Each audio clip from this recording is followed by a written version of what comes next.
할렐루야. 아침 7시에 찾아가는 하나님의 말씀, 오늘은 창세기 45장 7절 말씀 읽어드리겠습니다. 하나님이 큰 구원으로 당신들의 생명을 보존하고 당신들의 후손을 세상에 두시려고 나를 당신들보다 먼저 보내신 것입니다. 아멘. 오늘은 우리가 성경 공부 중에 요셉 편을 하기 때문에 요셉에 대한 말씀을 하겠습니다. 요셉에 대한 말씀은 조금 많죠. 양이 좀 광대한 면이 있고, 그러나 또 우리가 너무 익숙한 인물이기 때문에 많은 사전의 지식을 가지고 있습니다. 그래서 일일이 세세하게 살피기보다는 오늘 새벽에 10분에서 15분 정도의 시간이 없기 때문에 꼭 필요한 중요한 것 두세 가지 정도 살펴보고, 자세한 것은 오늘 저녁 성경 공부 시간에 또 확인해 보도록 하겠습니다. 요셉의 이름의 뜻은 우리 교재 57페이지에 보면 하나님이 더하신다, 그러한 뜻입니다.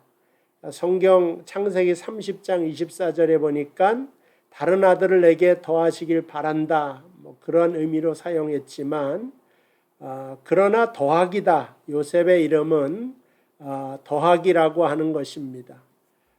그러니까는 이 고난 중에서, 요셉하면 고난이 많은 사람 아니겠습니까? 고난 중에서도 하나님이 더하기를 하시더라. 두 번째도 고난 자체가 더하기였더라. 이게 요셉이 우리에게 알려주고자 하는 가장 커다란 메시지가 됩니다. 오늘 저하고 여러분도 때로는 요셉처럼 팔자와 그 다음에 운명과 내 인생이 왜 이렇게 기구한가, 왜 이렇게 고난이 많은가, 자기 연민에 빠져서 엉뚱한 생각을 할 수도 있죠. 근데 그거는 우리만이 아니라 어떤 사람이든지 한 번 정도는 심각하게 이러한 생각을 할 수밖에 없는 게, 우리의 인생과 운명이라고 하는 것이 항상 굴곡이 돼서 올라갈 때가 있으면 내려갈 때가 있지 않습니까? 그러니까 내려갈 때 요셉의 말씀을 주신 것은 고난 중에서도 하나님은 얼마든지 더하기의 하나님이시다. 근데 알고 보니까 너에게 있는 고난 자체가 바로 더하기였다. 이것이 우리에게 주시는 하나님의 메시지가 됩니다. 가족적인 배경을 보면 이게 아브라함으로부터 시작하여서 구약에 이삭이 있고, 그 다음에 야곱이 있고, 네 번째가 이제 요셉이라고 하는 가장 창세기에 커다란 인물이 나타나게 되는 것을 보게 됩니다. 그래서 오늘 교재에 보니까 위대한 삶의 좋은 모범이 되었다 이야기를 하고 있는데, 어떠한 인물을 하나님이 모범으로 우리에게 딱 주신 일은 예수님 외에는 없습니다. 사실은 없고, 그런데 그의 인생을 전체적으로 봤을 때 어떤 인생이든지 우리가 본받고 배워야 될 점이 있는 것도 사실인 것을 보게 됩니다. 그러니까 요셉하면 우리가 떠올라야 되는 게 고난입니다. 고난 중에서도 그의 인생을 성실하게, 그리고 그 고난에 대한 해석이 요셉이 정말 특출났던 것 같습니다. 그러니까 오늘 창세기 45장 7절을 제가 요셉에서 가장 중심적인 말씀으로 뽑아서 읽었는데, 그가 만약에 믿음의 생각을 하지 않았다면, 믿음의 생각이라고 말하지만 하나님이 주신 마음이죠. 또 다른 말로 말해서는 조금 인간적인 마음으로 자신의 운명에 대한 해석이에요. 하나님의 손길에 대한 해석을 어떻게 했느냐? 형제들이 나를 팔아먹었다. 이전에 나를 죽이려고 했다. 이거를 벗어나지 못하면 요셉의 인생은 늘 비참하고 그 다음에 불행할 수밖에 없죠. 왜냐하면 형제들이 죽이려고 했고 팔아먹었으니까. 그리고 실제적으로 노예로 팔려가서 죽을 고비를 넘기면서 감옥에서 거의 젊은 날에 그 반을 다 감옥에서 지냈으니까 얼마나 원한에 사무칠 수가 있겠습니까? 근데 그의 인생에 대한 해석을 어떻게 했니? 이게 굉장히 중요한데, 그 하나님이 큰 구원으로 당신들의 생명을 보존하고, 형들만의 생명이 아니죠. 하나님의 큰 구원의 역사가 내 인생에게도, 당신 내 인생에게도 찾아왔는데, 하나님이 나를 선택하여 주셔서 나를 당신들보다 먼저 이 애굽에 오게 하신 것이지, 내가 배신당하거나 그 다음에 형제들한테 뭐 이렇게 죽임을 당할 그러한 불운한 인생이 아니었다. 그렇게 신앙의 해석을 했습니다. 오늘 이 말씀을 듣는 저하고 여러분도, 사실 저는 1년 동안 늘 이 말씀을 붙잡아도 귀한 말씀이라고 생각합니다. 창세기 45장 7절, 요셉이라고 하는 사람이 우리에게 던져주는 하나의 본받을 점이 있다면 바로 이거구나. 믿음의 해석이죠. 내 인생과 운명을 바라보면서 형제들이 날 팔았으니까 얼마나 비참한가, 이 죽일 놈들 원한 속에 살아갈 수 있는 운명이었지만, 하나님을 바라보면서 하나님이 나를 선택하셔서 먼저 보내셔가지고 애굽을 구원하시고 우리 형제들까지 구원하시는 일을 하나님이 하신 거기 때문에 거기에는 원망이 있을 수가 없죠. 불평도 있을 수가 없죠. 오늘 이것을 우리가 배워야 됩니다. 또 이제 다음으로 넘어가야 되는데, 사실 안 넘어가야 돼. 왜냐하면 이게 잊어버릴까 봐. 어쨌든 오늘 본문 말씀, 당신들보다 먼저 이곳에 보내시는 하나님이시다. 그리고 이 요셉의 인생에서 가장 중요한 키워드는 고난인데, 그 고난에 대한 해석을 하나님을 바라보면서 하니까 그게 정말 축복이 되더라 하는 것입니다. 58페이지에 보면은 요셉의 겸손에서 어린 시절을 요셉의 겸손한 모습으로 나왔는데, 저는 동의는 하지 않습니다. 성경 공부 교재에. 이거는 교재를 만드신 분의 그 관점이니까 제가 굳이 반대하고 싶은 생각은 없는데, 말씀에 보면 창세기 37장부터 형들을 고자질해요. 겸손한 모습이 안 나옵니다.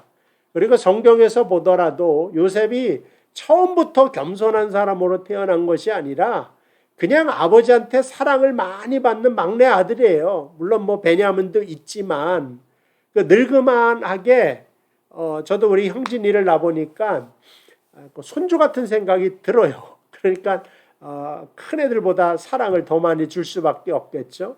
사랑을 많이 받고, 그 다음에 좋은 옷을 입히고, 그러다가 꿈을 꿨는데, 요셉이 비전이 있거나 그 꿈이 미래를 쫙 바라보는 게 아니라 꿈은 원래 꾸어지는 거잖아요. 그러니까 하나님이 좋은 꿈을 주셨어요. 이거 은혜를 주셨다 이거죠. 장래를 바라보는 꿈을 꾸게 하셨는데, 그것도 형한테는 시기심이죠. 욕심이. 아버지한테도 좋은 옷을 받아, 하나님에게도 좋은 꿈을 받아, 그러니까 축복 속에 요셉이었다, 그런 겁니다. 근데 이러한 어린 시절의 축복이 한순간에 끝나버리고 절단이 나서 거의 저주스러운 인생으로 변화받게 됩니다. 근데 성경이 참 중요한 것이 뭐냐면, 이때 이 어릴 때 꿈 많이 꾸고 이럴 때 요셉이 형통하다 이런 말을 안 하고요. 애굽에 끌려가서 노예 생활하거나 감옥에서 죄수 생활하는데 하나님이 그와 함께 계심으로 요셉이 범사에 형통했다고 말씀을 하고 있습니다. 얼마나 이 성경이 우리 인생을 바라보는 눈길과 우리가 우리 인생을 바라보는 시각이 다른가. 우리는 당장 집을 샀는데 부동산이 뛰어서 2배, 3배 됐다 그러면 형통하다 이렇게 말할 수 있겠지만, 그런데 하나님은 요셉은 이렇게 중노동 속에 노예를 하고 모함을 받았고 근데 형통했다는 거예요. 왜 그랬을까? 좋은 옷을 입고 좋은 꿈을 꿀 때는 하나님 생각 안 합니다. 그러나 고난에 처해지고 해석할 수조차 없는 운명과 맞닥뜨려졌을 때 그것을 넘기 위하여 드디어 하나님을 찾게 되고 그것이 바로 너에게 형통이 될 것이다. 그거를 주는 것입니다. 근데 이제 쭉 나가다가 38절에 뜬금없이 유다에 대한 이야기가 나옵니다. 유다의 아들이 죽고 며느리가 있는데 그 당시에는 여자에게 아들이 없다는 거는 그냥 아무것도 없는 거예요. 기업 자체도 없고 하여간 수치스러운 거예요. 그 당시에는. 요즘하고는 좀 많이 다르죠. 그러니까는 그 시아버지를 유혹을 해서 아들을 낳는 그러한 것이 되고 그것이 이제 다윗의 족보가 되고 예수 그리스도의 족보가 됩니다. 그러니까 예수 그리스도와 이 요셉이라는 게 이제 만나게 돼요. 하나의 커다란 상징으로 주셨다고 해석을 했는데 저도 일정 부분 많은 부분 동의를 합니다. 그러니까 예수님에 대한 상징이다. 성경에 굉장히 많이 나와요. 솔로몬을 보고도 예수님 상징이 나오고 다윗을 보고도 예수님의 상징이라고 많이 나옵니다. 이건 왜 그러냐면은 왜 무조건 다 예수의 상징이라고 뜯어 붙이는 것이 아니라 예수 그리스도의 모습이 너무나도 커요. 우리는 장님과 같아서 코끼리를 손으로 만지면 상아 만지면 뭐 딱딱하다, 뭐 배 만지면 뭐 멀다, 뭐 이런 거 있잖아요. 그러니까는 예수 그리스도를 설명하기 위하여 하나님이 다각적으로 이렇게 설명하는 그림을 구약에 신약에 붙여주신 것입니다. 근데 그 중에 많은 모습을 주신 것이 바로 요셉의 인생이다. 왜냐하면 요셉의 인생의 가장 중심적인 것이 고난이기 때문에 그렇습니다. 혹시 여러분 고난 많으십니까? 어려움 있으십니까? 예수를 닮아가는 모습을, 예수의 모습을 여러분 인생 속에 하나님이 많이 붙여놨기 때문에 그런 것입니다. 그래서 어쨌든 이 족보가 그러니까 상당히 좋은 족보가 아니에요. 이 다윗의 족보, 예수님의 족보가. 왜 이 족보가 예수님의 족보? 예수님이 들어가셔서 그 족보를 온전하게 만드신 거죠. 그러니까 우리 집안에도 예수님이 오시기 때문에 내 인생에도 예수님이 오셨기 때문에 내 인생이 축복의 인생으로 변하듯이 다윗의 족보에 예수님이 들어가셔서 그 족보가 왕의 족보가 되었다. 이제 그걸 말하는 것입니다. 58페이지 보면 이제 실현당하는 요셉에 대한 모습. 이건 이제 아무런 잘못된 것 없이 예수님이 계속 고난받는 것을 요셉의 인생을 통하여서 하나님이 우리에게 설명해 주신 것이다 하는 것을 보게 됩니다. 그러니까 노예로 살고 종의 모습으로 예수님 오시잖아요. 그러니까 억울하게 감옥에 가게 되고 억울하게 십자가를 지시고 이 고난의 길을 가는 모든 사람들은 외로워하지 말라 하는 주님의 메시지가 분명히 여기 놓여져 있다고 생각을 합니다. 이제 그것이 이제 그 요셉의 모습이고 잠깐 이제 그 야곱에 대한 이야기가 나오는데 오늘은 요셉이니까 또 야곱으로 가면 초점이 흐려지니까 그렇게 가지 않도록 하겠습니다.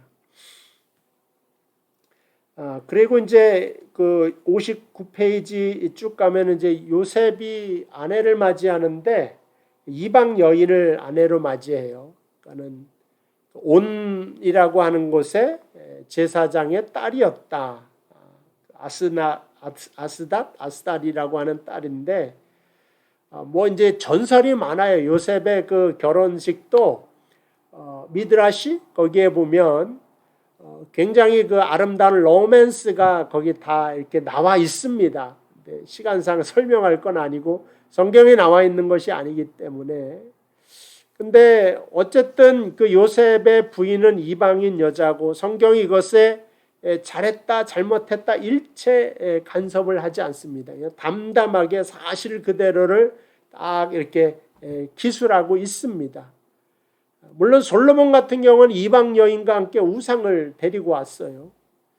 근데 요셉에게는 전혀 그런 모습이 없어요. 너무 강하게 하나님이 역사하신 인생이기 때문에 이 제사장이라니까 애굽의 제사장은 태양신을 섬깁니다. 그러니까는 거기서 많은 이방적인 요소를 가지고 왔을 텐데 전혀 이 여자가 요셉의 인생에 우상으로 다가오질 않아요. 영향을 미치지 않고 더 하나님을 의지하게 되는 일이 벌어지기 때문에 그렇게 된 인생 속에서는 뭐예요? 열려 있어요. 열려. 오히려 선교적입니다. 이게 바로 우리 기독교의 모습이 아닌가. 너무 우리가 폐쇄적으로 우리만 딱 이렇게 할 필요가 없어요. 요셉과 같이 강한 하나님의 역사 속에 있는 인생은 좀 더 열어서 세상 속으로 나가, 이방인 속으로 나가고 믿지 않는 사람 속으로 나가서 관계를 맺어서 그를 데리고 와야 될 거야. 하나님 품으로. 그래서 좀 더 열린 모습으로 하나님이 요셉의 인생을 축복하고 있다. 그 다음에 좀 더 선교적으로 요셉의 인생을 해석하고 있다 하는 것을 알 수가 있습니다. 그래서 저는 그 요셉의 아내가 이방인 여자라고 하는 것에 대해서도 뭐 성경은 담담하게 별 의미 없이 그냥 기술하고 있지만은 그러나 그렇지 않습니다. 이 아브라함만 해도 자기의 친족을 이삭에게 딱 소개시켜 주지 않습니까? 뭐 이제 그런 걸로 봐서도 야곱도 외삼촌네 이제 집에 가서 똑같이 이제 그 부인을 얻는데 요셉은 이방 여자를 데리고 온단 말이죠. 애굽의 여자. 그리고 뭐 하여간 이런 것은 굉장히 저는 좋게 생각을 합니다. 그러니까 요셉이라고 하는 신앙이 부인이 어떻게 좌우할 수 없는 그런 입장에 섰을 때 오히려 열려진 모습으로 세상을 향하여 나아가는 선교적인 모습이 요셉의 인생을 통하여 하나님이 보이시고자 하는 것이 아닌가 하는 그런 생각을 좀 해봅니다. 그 다음에 이제 신약에서 요셉에 대해서 어떻게 말하고 있는가 굉장히 18가지를 들어서 설명하고 있는데 쭉 읽어보는데 핵심은 예수 그리스도를 상징하고 있다. 상징하는 것의 가장 중심은 고난이다.